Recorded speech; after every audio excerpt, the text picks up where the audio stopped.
새벽 3시입니다. 강원도 춘천의 낡은 2층 집 이순영님은 또 눈을 뜹니다. 올해 68, 30년 넘게 초등학교 앞에서 문구점을 지켜온 분입니다. 창밖은 아직 캄캄한데 목이 먼저 깨어납니다. 마른 기침이 컥컥하고 올라옵니다. 물 한 모금을 넘겨도 목 안쪽이 까슬까슬합니다. 이불을 끌어안고 다시 눈을 감아보지만 잠은 이미 저만치 달아났습니다. 시계 초침 소리만 방안을 가득 채웁니다. 아침이 오면 더 힘듭니다. 몸을 일으키는데 한참이 걸립니다. 다리가 천근만근입니다. 밥을 차려 먹어도 오전 10시가 되기 전에 눈꺼풀이 내려앉습니다. 가게 계산대에 앉아 꾸벅꾸벅 조는 자신을 보고 단골 학부모가 걱정스럽게 묻습니다. 사장님, 어디 편찮으세요? 얼굴이 반쪽이 되셨어요. 순영님은 웃으며 손을 젓지만 속으로는 덜컥 겁이 납니다. 이러다 큰 병이 오는 건 아닐까 하고요. 밤에는 기침, 낮에는 피로, 이 두 가지가 몇 달째 순영님을 갉아먹었습니다. 병원에 가서 엑스레이도 찍었습니다. 폐에는 아무 문제가 없다고 했습니다. 피 검사도 정상이라고 그랬습니다. 의사 선생님은 신경성인 것 같다고 푹 쉬라고만 하셨습니다. 하지만 쉬고 싶어도 잠이 안 오는데 어떻게 쉬겠습니까? 약국에서 기침약을 사다 먹으면은 그때만 잠깐 가라앉고 이틀이면은 도로 마찬가지였습니다. 여러분 혹시 순영님의 이야기가 남의 일 같지 않으신가요? 이 밤마다 마른 기침으로 잠을 설치고 낮에는 온몸이 물먹은 솜처럼 무거운 그 느낌, 검사를 해도 큰 병은 안 나오는데 그렇다고 개운한 날은 하루도 없는 그 상태. 오늘은 바로 이 이야기를 처음부터 끝까지 풀어보려 합니다. 순영님이 어떻게 다시 아침에 개운하게 눈을 뜨게 되었는지 그 과정을 하나하나 따라가 보겠습니다. 먼저 순영님의 하루를 조금 더 자세히 들여다보겠습니다. 순영님은 아침을 거의 굶다시피 합니다. 입맛이 없어서 커피 한 잔으로 때웁니다. 점심은 라면이나 찬밥에 김치입니다. 저녁이 되어서야 제대로 한 끼를 먹는데 그마저도 늦은 시간에 급하게 먹습니다. 자기 전에는 속이 더부룩합니다. 배에 가스가 찬 것처럼 빵빵합니다. 눕기만 하면 명치가 답답하고 그 답답함 때문에 또 잠이 안 옵니다. 자, 여기서 우리가 놓치기 쉬운 신호들을 하나씩 짚어보겠습니다. 첫째, 마른 기침입니다. 가래가 끓는 기침이 아니라 모관이 건조해서 나는 기침입니다. 둘째, 잠들기가 어렵고 자주 깬다는 것입니다. 셋째, 낮 동안의 극심한 피로입니다. 넷째, 저녁마다 반복되는 복부 팽만입니다. 이 네 가지가 따로 노는 것처럼 보이지만은 사실은 한 줄로 이어져 있습니다. 우리 몸이 보내는 하나의 큰 신호였던 것입니다. 목이 건조하면 왜 밤에 기침이 심해질까요? 낮에는 침이 계속 나와서 목을 적셔줍니다. 그런데 잠이 들면 침 분비가 뚝 떨어집니다. 그래서 목 안쪽 점막이 마릅니다. 마른 점막은 아주 작은 자극에도 예민하게 반응합니다. 방한 공기가 조금만 건조해도 찬 공기가 목을 스치기만 해도 기침 반사가 일어납니다. 순영님이 유독 새벽 3시, 4시에 기침으로 깬 이유가 바로 여기에 있었습니다. 그럼 잠은 왜 안 왔을까요? 여기서 조금 더 깊이 들어가 보겠습니다. 우리가 밤에 편안히 잠드는 데는 멜라토닌이라는 물질이 필요합니다. 잠을 부르는 호르몬입니다. 그런데 이 멜라토닌은 그냥 뚝딱 만들어지지 않습니다. 낮 동안 우리 몸이 세로토닌이라는 물질을 충분히 만들어 두어야 밤이 되었을 때 그것이 멜라토닌으로 바뀝니다. 마치 낮에 곡식을 창고에 채워두어야 겨울에 밥을 지어 먹을 수 있는 것과 같은 이치입니다. 그런데 순영님처럼 끼니를 대충 때우고 특히 저녁을 늦고 무겁게 먹으면 이 과정이 어긋납니다. 세로토닌을 만드는 재료가 부족해집니다. 창고가 비어 있으니 밤에 지을 밥이 없는 셈입니다. 게다가 잠들기 직전 혈당이 뚝 떨어지면 우리 몸은 깜짝 놀라 각성 호르몬을 내보냅니다. 심장이 두근거리고 정신이 또렷해집니다. 자야 할 시간에 오히려 눈이 말똥말똥해지는 것입니다. 순영님의 새벽이 늘 그랬습니다. 낮 동안의 피로도 같은 뿌리에서 나왔습니다. 밤에 제대로 못 자니 몸이 회복할 시간이 없습니다. 게다가 아침을 걸으니 오전 내내 몸에 연료가 부족합니다. 자동차로 치면 기름이 바닥난 채로 언덕을 오르는 셈입니다. 그러니 오전 10시만 되어도 방전이 되어 꾸벅꾸벅 조는 것입니다. 순영님은 자신이 게을러진 줄 알았습니다. 하지만 게으른 게 아니었습니다. 몸이 연료를 달라고 아우성치고 있었던 것입니다. 그러던 어느 날이었습니다. 오래 알고 지낸 이웃 할머니가 문구점에 놀러 오셨습니다. 순영님의 지친 얼굴을 보시더니 조용히 한 가지를 권하셨습니다. 자기 전에 미지근한 물에 이것을 한 스푼 타서 마셔보라고요. 그리고 목이 칼칼할 때도 이것을 조금 머금어 보라고요. 순영님은 반신반의했습니다. 그렇게 흔하고 단순한 것이 무슨 도움이 되겠나 싶었습니다. 그것은 바로 우리 집 찬장에 흔히 있는 꿀 한 병이었습니다. 순영님은 그날 밤 반신반의하며 미지근한 물 한 컵에 꿀을 한 스푼 풀었습니다. 뜨겁지 않게 손등에 대었을 때 따뜻한 정도의 물이었습니다. 천천히 마시고 자리에 누웠습니다. 신기하게도 목 안쪽이 부드럽게 코팅된 느낌이 들었습니다. 그날 새벽 순영님은 3시에 깨지 않았습니다. 5시가 넘어서야 눈을 떴습니다. 오랜만에 통잠을 잔 것입니다. 순영님은 이게 우연인가 싶어 다음 날도 그 다음 날도 똑같이 해보았습니다. 일주일이 지나자 변화가 또렷해졌습니다. 마른 기침으로 깨는 횟수가 눈에 띄게 줄었습니다. 아침에 몸을 일으키기가 한결 수월해졌습니다. 그렇다면 그 흔한 꿀 한 스푼이 순영님의 몸에서 대체 무슨 일을 한 걸까요? 지금부터 그 원리를 하나씩 벗겨보겠습니다. 이걸 알고 나면은 왜 우리 할머니 시대부터 꿀을 약처럼 귀하게 여겼는지 이해가 되실 겁니다. 먼저 기침입니다. 꿀은 끈적한 성질을 가지고 있습니다. 이 끈적함이 목 안쪽 마른 점막에 얇은 막을 씌워줍니다. 마치 튼 손에 연고를 바르면 갈라짐이 가라앉는 것과 같습니다. 자극에 예민하던 점막이 부드럽게 진정되니 기침 반사가 덜 일어납니다. 게다가 꿀에는 세균을 억누르는 성질이 있습니다. 목이 칼칼한 이유 중 하나가 자잘한 세균 자극인데 꿀이 그 자극을 눌러줍니다. 이 두 가지가 합쳐져 밤기침을 잠재운 것입니다.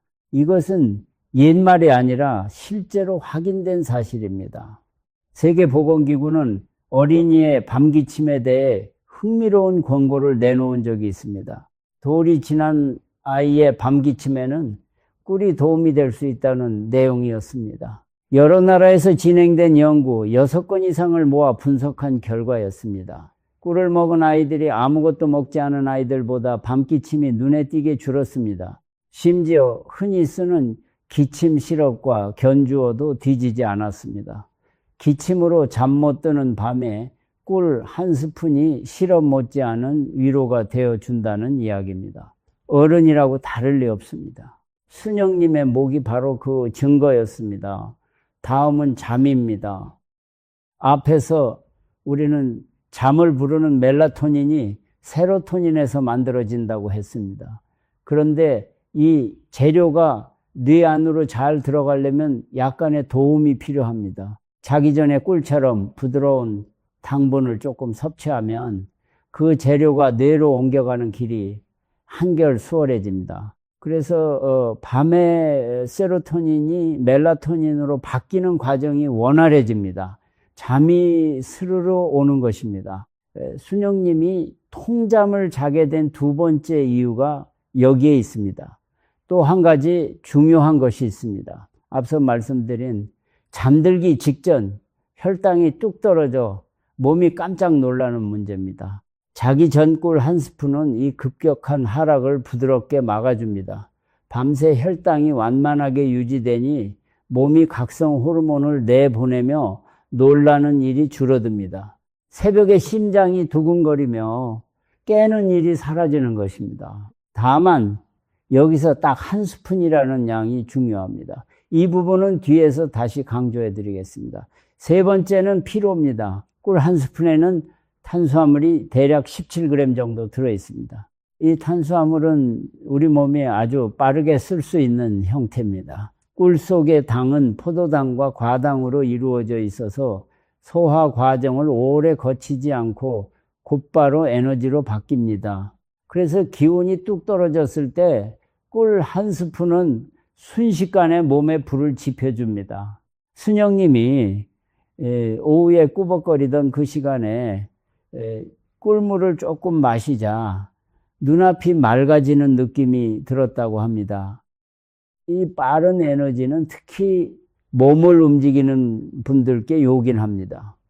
경기도 이천에서 텃밭 농사를 지으시는 73살 박두식 님이 계십니다. 이분은 아침 일찍 밭에 나가면 금세 힘이 빠져 허리를 펴지 못하곤 했습니다. 밭을 나가기 전 미지근한 물에 꿀 한 스푼을 타서 드셨더니 오전 내내 기운이 이어졌다고 하셨습니다. 사탕이나 초콜릿과 달리 꿀은 속을 부대끼게 하지 않으면서 힘을 준다고 박두식님은 좋아하셨습니다. 이제 네 번째, 순영님을 밤마다 괴롭히던 복부 팽만입니다. 저녁을 급하게 먹고 나면 뱃속에서 음식이 제대로 소화되지 못하고 가스를 만듭니다. 그 가스가 배를 빵빵하게 부풀립니다. 꿀은 이 과정에도 조용히 손을 씁니다. 꿀에는 장 속 좋은 균이 좋아하는 성분이 들어 있습니다. 좋은 균이 힘을 얻으면 가스를 잔뜩 만드는 나쁜 균의 기세가 눌립니다. 장 속 균형이 잡히면서 더부룩함이 가라앉는 것입니다. 순영님은 자기 전 꿀물을 마시기 시작한 뒤로 명치가 답답해서 뒤척이던 일이 줄었다고 하셨습니다. 배가 편안하니 잠도 더 깊어졌습니다. 보십시오. 기침, 잠, 피로, 더부룩함, 순영님을 괴롭히던 네 가지가 사실은 한 뿌리에서 나왔고 꿀 한 스푼이 그 뿌리를 여러 갈래에서 어루만진 것입니다. 하나의 흔한 재료가 이렇게 여러 방향으로 몸을 돕는 경우는 흔치 않습니다. 그래서 옛사람들이 꿀을 그토록 귀하게 여긴 것입니다. 그런데 꿀의 이야기는 여기서 끝이 아닙니다. 지금까지는 순영님의 눈에 보이는 증상을 다뤘습니다. 이제부터는 겉으로 잘 드러나지 않지만 훨씬 더 중요한 우리 몸속 깊은 곳의 변화를 이야기하려 합니다. 잇몸에서 시작해 혈관을 지나 세포 하나하나에 이르기까지 꿀 한 스푼이 남기는 흔적을 따라가 보겠습니다. 지금부터가 오늘 이야기의 진짜 알맹이입니다. 잠 이야기를 조금만 더 깊이 해보겠습니다. 나이가 들면 잠이 얕아진다는 말을 많이 하십니다. 실제로 그렇습니다. 잠을 부르는 멜라토닌은 나이가 들수록 몸에서 점점 적게 만들어집니다. 그래서 60이 넘으면 젊었을 때보다 잠이 얕고 자주 깨는 것이 자연스러운 일입니다. 이건 여러분이 예민해서가 아닙니다. 몸의 시계가 나이와 함께 조금씩 달라지는 것뿐입니다. 그러니 자책하실 필요가 전혀 없습니다. 바로 이 지점에서 자기 전 꿀 한 스푼이 조용한 도움이 됩니다. 앞서 말씀드린 대로 꿀은 세로토닌이 뇌 안으로 잘 들어가도록 길을 터줍니다. 그러면 밤에 멜라토닌으로 바뀌는 재료가 넉넉해집니다. 나이 들며 줄어든 그 부족분을 조금 메워주는 셈입니다. 여기에 더해 밤새 혈당을 완만하게 잡아주니 새벽에 놀라 깨는 일도 줄어듭니다. 두 가지 도움이 겹치면서 잠이 한 겹 더 깊어지는 것입니다. 경상남도 진주에서 오랫동안 한복 바느질을 해오신 74살 서말수님 이야기를 들려드리겠습니다. 이분은 10년 넘게 새벽 2시면 어김없이 눈이 떠졌습니다. 한번 깨면 다시 잠들기까지 두어 시간이 걸렸습니다. 수면제를 먹을까 고민도 하셨지만은 약에 기대는 것이 겁이 났다고 하셨습니다. 그러다 딸에게 이야기를 듣고 자기 전 미지근한 꿀물을 드시기 시작했습니다. 처음 며칠은 별 차이가 없었습니다. 하지만 열흘쯤 지나자 새벽에 깨더라도 다시 스르르 잠드는 날이 늘었다고 하셨습니다. 서말수님은 이렇게 말씀하셨습니다. 대단한 게 아니라 그냥 몸이 조금 편안해진 느낌이라고요. 바로 그 조금 편안해진 느낌이 핵심입니다. 잠이라는 것은 억지로 밀어붙인다고 오지 않습니다. 몸의 긴장이 풀리고 마음이 놓일 때 자연스럽게 찾아옵니다. 자기 전 따뜻한 꿀물 한 잔을 마시는 그 잔잔한 의식 자체가 오늘 하루가 끝났다는 신호를 몸에 보내줍니다. 이 마음의 신호까지 더해지니 잠이 더 편안해지는 것입니다. 이번에는 피로 이야기를 조금 더 넓혀보겠습니다. 이번에는 우리가 흔히 힘이 없다고 말할 때 그 힘의 정체는 무엇일까요? 우리 몸의 근육과 뇌에는 포도당을 연료로 씁니다. 이 연료가 떨어지면은 손이 떨리고 머리가 멍해지고 짜증이 납니다. 특히 나이가 들면 몸에 연료를 저장해 두는 창고가 젊었을 때보다 작아집니다. 그래서 조금만 움직여도 금세 바닥이 납니다. 오전 나절에 벌써 지치는 이유가 여기에 있습니다. 꿀은 이럴 때 아주 빠른 연료가 됩니다. 밥이나 빵은 소화되어 힘이 되기까지 시간이 걸립니다. 그런데 꿀 속의 당은 이미 잘게 나뉜 형태라 위에서 곧바로 흡수됩니다. 먹고 나서 얼마 지나지 않아 기운이 도는 것을 느낄 수 있습니다. 그러면서도 사탕처럼 혈당을 급하게 확 올렸다가 뚝 떨어뜨리지 않습니다. 꿀 속의 과당이 그 흐름을 조금 완만하게 붙잡아 주기 때문입니다.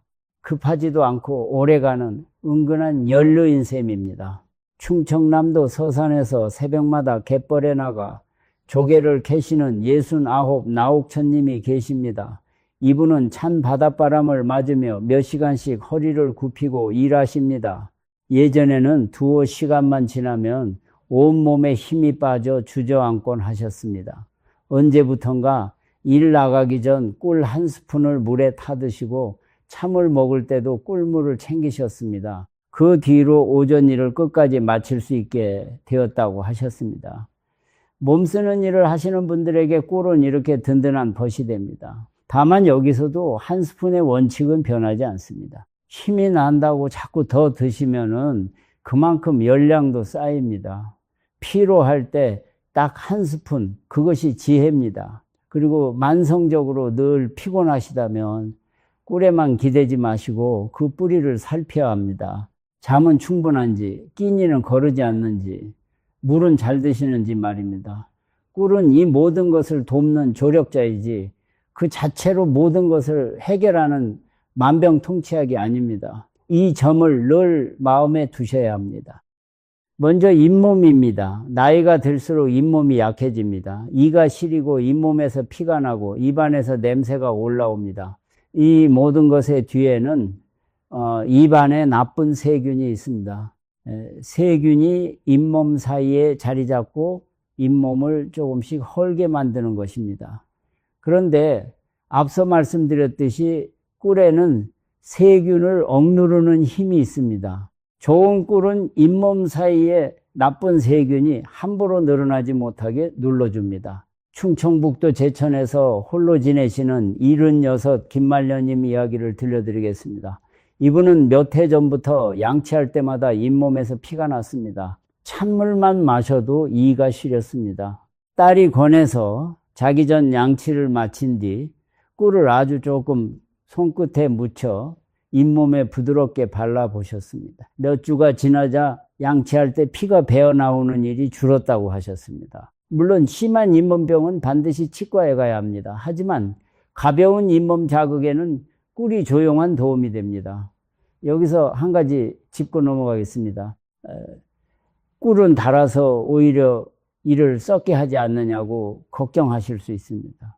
아주 좋은 질문입니다. 그래서 순서가 중요합니다. 잇몸에 이롭게 쓰려면은 반드시 양치를 먼저 하고 아주 소량만 쓰고 그 뒤에는 물로 입을 가볍게 헹구는 것이 좋습니다. 입안에 단 것을 오래 머금고 자면은 당연히 이에 해롭습니다. 무엇이든 쓰는 방법을 알아야 약이 되고 모르면 오히려 독이 됩니다. 다음은 눈에 보이지 않는 아주 중요한 이야기, 바로 항산화입니다. 우리 몸은 숨을 쉬고 음식을 태워 에너지를 만드는 과정에서 찌꺼기 같은 것을 만들어냅니다. 이 찌꺼기를 활성산소라고 부릅니다. 활성산소는 세부치를 녹슬게 하는 것처럼 우리 몸의 세포를 조금씩 녹슬게 합니다.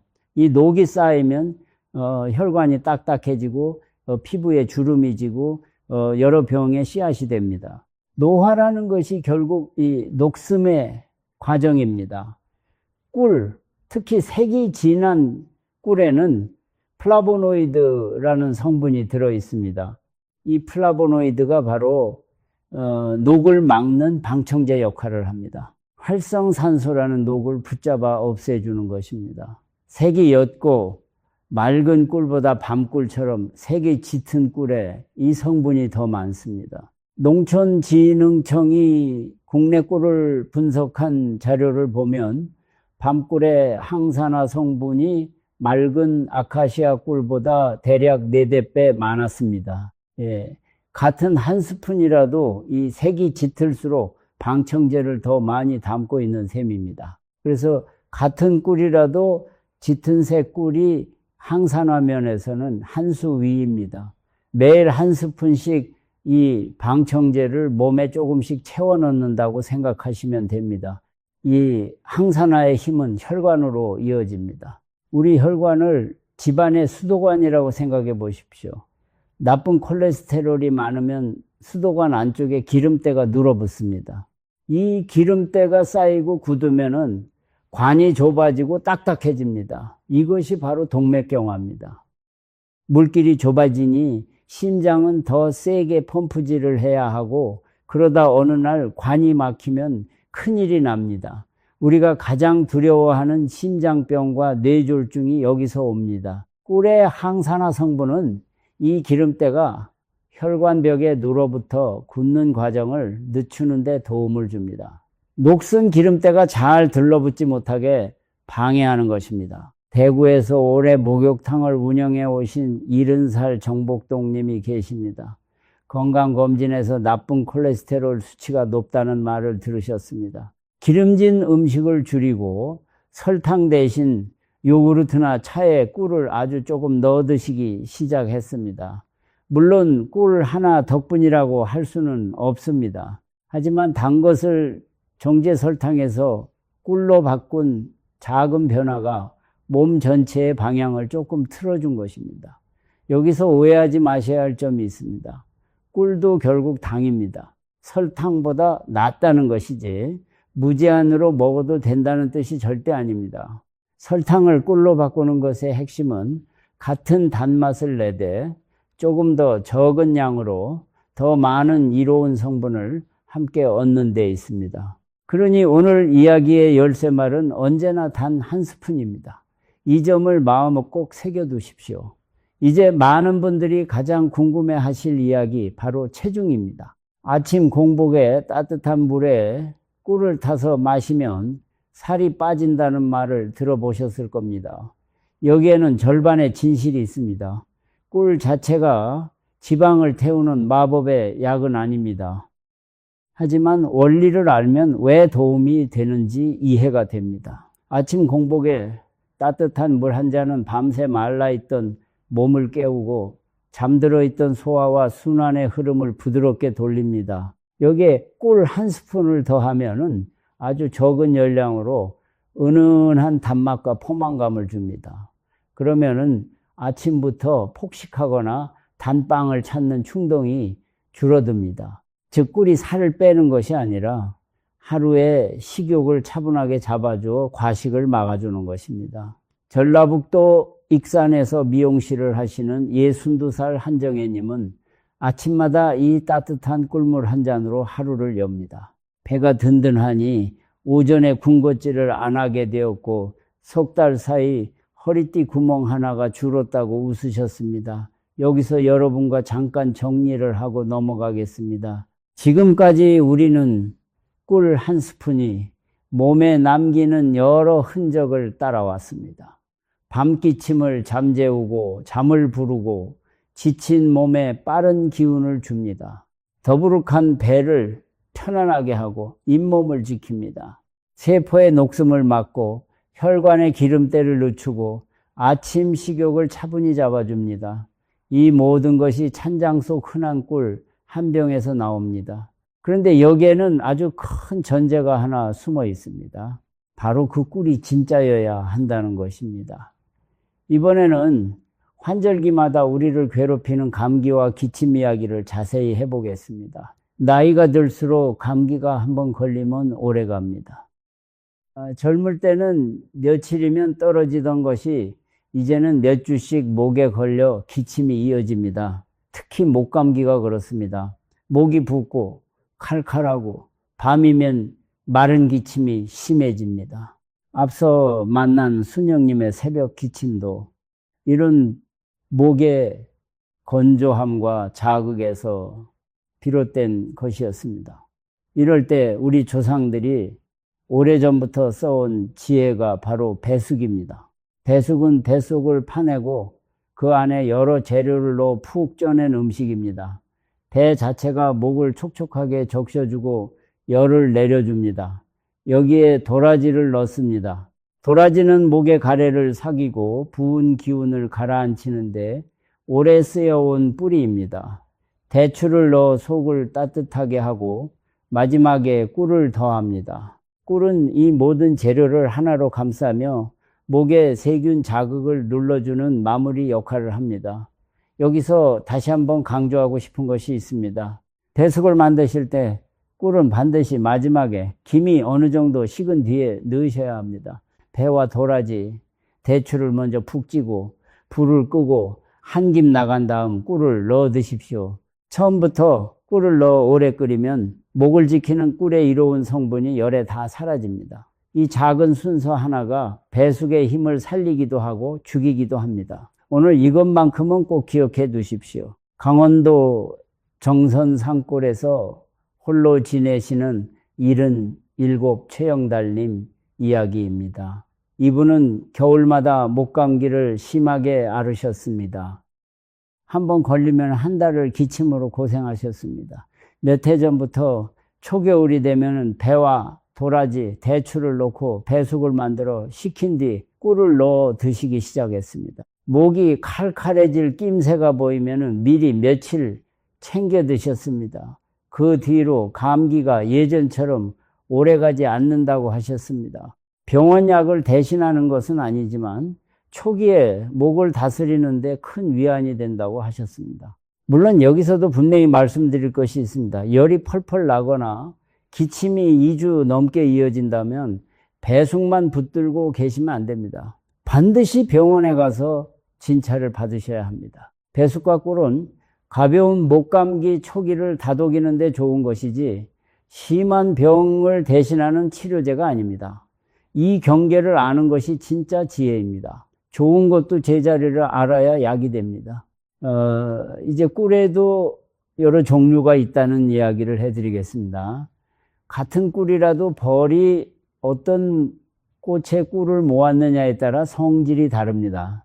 아카시아 꿀은 색이 맑고 향이 부드럽습니다. 맛이 순해서 물에 타 마시기 좋습니다. 밤꿀은 색이 진하고 맛이 조금 쌉니다. 앞서 말씀드린 항산화 성분, 즉 플라보노이드가 색이 진한 밤꿀에 더 많이 들어 있습니다. 야생화 꿀은 여러 꽃의 꿀이 섞여 향이 깊습니다. 각자 입맛과 목적에 맞게 고르시면 됩니다. 목을 다스리고 몸의 녹슴을 막는데 무게를 두신다면 색이 진한 꿀이 조금 더 낫습니다. 반대로 맛이 순한 것을 좋아하시고 매일 물에 타드실 거라면 아카시아 꿀이 편합니다. 무엇이 더 좋고 나쁘다기보다 여러분의 몸과 입맛에 맞는 것을 꾸준히 드시는 것이 가장 좋습니다. 아무리 좋은 꿀도 하루 이틀 먹고 마는 것보다 순한 꿀이라도 매일 한 스푼씩 이어가는 것이 몸에는 훨씬 이롭습니다. 한 가지 더, 꿀의 면역 이야기입니다. 우리 몸에는 나쁜 것과 싸우는 방어군이 있습니다. 이 방어군이 튼튼해야 감기든 잔병이든 잘 이겨냅니다. 꿀 속의 여러 성분은 이 방어군을 은근히 북돋아주는 것으로 알려져 있습니다. 앞서 이야기한 항산화, 즉 세포의 녹슴을 막는 힘도 결국 방어군의 부담을 덜어주는 일입니다. 몸속에 녹이 덜 쌓이면은 방어군이 다른 급한 일에 힘을 쓸 수 있습니다. 이렇게 꿀의 여러 힘은 서로 얽히며 몸 전체를 조용히 받쳐줍니다. 전라남도 순천에서 손주를 돌보며 지내시는 66 강복래님이 계십니다. 이분은 한절기마다 손주에게 감기를 옮아 고생하셨습니다. 몇 해 전부터 아침 저녁으로 꿀물을 챙겨 드시고 잘 주무시고 물을 자주 드시는 습관을 들이셨습니다. 그 뒤로 예전만큼 자주 알아눕지 않게 되었다고 하셨습니다. 강복래님은 꿀 하나 덕이라고는 생각하지 않으신다고 했습니다. 다만 몸을 아끼는 여러 작은 습관 가운데 꿀 한 스푼이 늘 함께였다고 말씀하셨습니다. 바로 그 태도가 정답에 가깝습니다. 여기서 많은 분들이 궁금해하시는 질문에 답해 보겠습니다. 그냥 설탕이나 얼엿을 먹는 것과 꿀을 먹는 것이 정말 그렇게 다르냐는 물음입니다. 겉으로 보면 둘 다 달고 둘 다 당입니다. 하지만 속을 들여다보면 큰 차이가 있습니다. 하얀 설탕은 오로지 단맛만 남기고 다른 것은 다 걷어낸 물질입니다. 몸에 들어가면 단순히 당으로만 작용합니다. 반면 꿀은 당과 함께 항산화 성분, 세균을 억누르는 성분, 아주 미량이지만 여러 무기질까지 통째로 담고 있습니다. 쉽게 비유하자면 이렇습니다. 하얀 설탕이 알맹이만 뽑아낸 흰쌀밥이라면 꿀은 껍질과 배아까지 살아있는 잡곡밥에 가깝습니다. 같은 단맛을 내더라도 함께 딸려오는 것이 다릅니다. 그래서 커피나 차에 설탕을 넣던 습관을 꿀 아주 조금으로 바꾸는 것만으로도 몸이 얻는 것이 달라집니다. 물론 다시 강조하지만은 꿀도 당입니다. 바꾼다고 해서 양까지 늘리면 아무 의미가 없습니다. 같은 단맛을 더 적은 양으로 더 이롭게 얻는 것이 요령입니다. 사실 꿀은 우리 민족이 아주 오래전부터 약처럼 귀하게 여겨온 것입니다. 옛 어른들은 귀한 손님이 오거나 몸이 약한 사람이 있으면 꿀물을 내어주셨습니다. 아이가 목이 아프면 물을 파서 꿀을 재어 그 물을 먹였습니다. 기력이 없을 때는 꿀에 인삼이나 대추를 재어두고 조금씩 드셨습니다. 이 모든 것이 과학이라는 말이 생기기 훨씬 전부터 경험으로 쌓인 지혜였습니다. 오늘 우리가 이야기한 원리들이 사실은 할머니의 할머니가 이미 몸으로 알고 계시던 것입니다. 경상북도 안동에서 종갓집 살림을 오래 지켜오신 78권 스님님이 계십니다. 이분의 친정어머니는 늘 부엌 실ong에 꿀단지를 두셨습니다. 이 집안에 누가 기침을 하면 묵꿀물을, 기운이 없으면 대추꿀차를 내어 주셨습니다. 권스님님은 그 모습을 보고 자라 지금도 그 습관을 그대로 이어가십니다. 다만 이제는 반드시 미지근하게 하루 한 스푼만 지켜서 드십니다. 옛 지혜에 오늘의 요령을 더한 것입니다.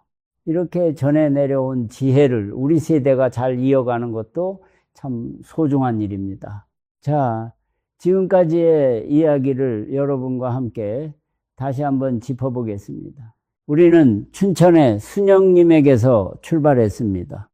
밤기침과 불면과 피로, 그리고 더부룩한 배가 사실은 한 뿌리에서 나왔음을 보았습니다. 그리고 꿀 한 스푼이 목의 점막을 다독이는 과정을 보았습니다. 잠을 부르는 재료를 돕고 지친 몸에 빠른 연료가 되며 장을 편안하게 하는 과정도 하나하나 따라왔습니다. 눈에 보이지 않는 곳에서는 잇몸을 지키고 세포의 녹숨을 막고 혈관의 기름때를 늦추는 일까지 해냈습니다. 그리고 우리는 아주 중요한 조건들도 함께 배웠습니다. 그 꿀이 진짜여야 한다는 것, 뜨거운 물에는 절대 타면 안 된다는 것, 그리고 무엇보다 하루 딱 한 스푼이어야 한다는 것입니다. 이 조건들을 빼놓으면 아무리 좋은 이야기도 소용이 없습니다. 좋은 재료와 올바른 방법이 만나야 비로소 몸에 이로운 습관이 완성됩니다. 이제 마지막으로 이것을 여러분의 하루에 어떻게 자연스럽게 들여올지 정리해 드리겠습니다. 꿀을 꼭 물에만 타서 드셔야 하는 것은 아닙니다. 일상에서 조금 더 다양하게 즐기는 방법을 알려드리겠습니다. 아침에 플레인 요구르트가 밍밍하다 싶으면 설탕 대신 꿀을 아주 조금 둘러 드셔보십시오. 은은한 단맛이 돌면서 장에도 이롭습니다. 견과류 몇 알에 꿀을 살짝 묻혀 드시면 오후에 든든한 간식이 됩니다. 물을 얇게 썰어 꿀에 재워두었다가 목이 칼칼할 때 그 물을 한 숟가락씩 드셔도 좋습니다. 이 모두가 옛 어른들이 쓰시던 방법입니다. 다만 어떤 방법으로 드시든 원칙은 하나입니다. 뜨겁지 않게 하루 한 스푼 안에서입니다. 요구르트에 넣든 견과류에 묻히든 그날 드신 꿀을 다 합쳐 한 스푼을 넘기지 않도록 마음속으로 헤아리십시오. 여러 군데 나눠 드시다 보면 자기도 모르게 양이 늘기 쉽습니다. 그래서 저는 아예 아침에 쓸 한 스푼, 저녁에 쓸 반 스푼 이렇게 미리 정해 두시길 권합니다. 정해진 양이 있으면 습관이 흔들리지 않습니다. 인천 강화도에서 작은 찻집을 하시는 64살 문경자님 이야기로 마무리 예를 들겠습니다. 이분은 손님에게 늘 설탕을 듬뿍 넣은 차를 내던 분이었습니다. 그러다 본인 건강검진에서 혈당이 조금 높다는 말을 들으셨습니다. 그날부터 집에서 드시는 차만큼은 설탕을 빼고 차가 알맞게 식은 뒤 꿀을 아주 조금만 넣기 시작하셨습니다. 반년쯤 지나 다시 검사를 받으니 수치가 조금 나아졌습니다. 대단한 결심이 아니라 매일 마시는 차 한 잔을 바꾼 작은 습관이 만든 변화였습니다. 여기에 한 가지 습관을 더 곁들이면 좋습니다. 바로 물을 잘 챙겨 드시는 것입니다. 우리 나이가 되면 목마름을 잘 느끼지 못해 물을 적게 드시게 됩니다. 몸이 마르면 목의 점막도 마르고 그러면 밤기침도 더 잘 납니다. 아침 저녁 꿀물 한 잔에 더해 낮 동안에도 맹물을 자주 조금씩 나눠 드십시오. 꿀물이 잠과 목을 돕는다면 넉넉한 물은 그 바탕을 만들어줍니다.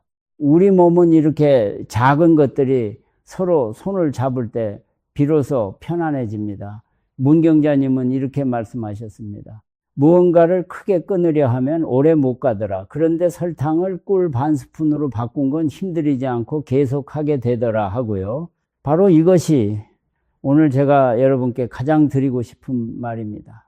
건강은 대단한 결심이 아니라 작고 꾸준한 습관에서 옵니다. 꿀 한 스푼은 그 작은 습관을 시작하기에 더없이 좋은 첫걸음입니다. 부담 없이. 그러나 꾸준히 이 두 가지가 몸을 바꿉니다. 놀라시겠지만은 우리가 마트에서 사는 꿀 가운데 상당수는 순수한 꿀이 아닙니다. 값싼 물엿이나 설탕물을 섞은 것이 적지 않습니다. 겉으로는 똑같이 노랗고 달콤해 보입니다. 하지만 그 안에는 오늘 우리가 이야기한 플라보노이드도 세균을 억누르는 힘도 거의 들어있지 않습니다. 아무리 좋은 이야기를 들어도 가짜 꿀을 드시면 아무 소용이 없습니다. 그래서 진짜 꿀을 알아보는 법을 반드시 알아두셔야 합니다. 집에서 할 수 있는 간단한 방법 몇 가지를 알려드리겠습니다. 첫째, 찬물 실험입니다. 투명한 컵에 찬물을 담고 꿀 한 스푼을 살며시 떨어뜨려 보십시오. 진짜 꿀은 잘 풀어지지 않고 덩어리진 채로 바닥에 가라앉습니다. 저어야 겨우 섞입니다. 글은 저어야 겨우 섞입니다. 반면 설탕물을 섞은 가짜 꿀은 물에 닿자마자 스르르 퍼져버립니다. 둘째, 휴지 실험입니다. 마른 휴지 위에 꿀을 한 방울 떨어뜨려 보십시오. 진짜 꿀은 방울 모양을 유지합니다. 물기가 많은 가짜 꿀은 휴지에 물처럼 번져 자국이 넓게 퍼집니다. 셋째, 결정화 현상입니다. 이 부분을 특히 잘 들어주십시오. 많은 분들이 오해하고 계신 부분이기 때문입니다. 진짜 꿀은 날이 추워지거나 시간이 지나면 병 아래쪽부터 하얗게 굳습니다. 알갱이가 생기고 뿌옇게 변합니다. 이걸 보고 상했다며 버리는 분이 많습니다. 절대 그러지 마십시오. 이 굳는 현상, 즉 결정화는 오히려 그 꿀이 진짜라는 증거에 가깝습니다. 순수한 꿀일수록 잘 굳습니다. 반대로 아무리 오래 두어도 늘 말갛게 흐르기만 하는 꿀은 한 번쯤 의심해 볼 만합니다. 굳은 꿀을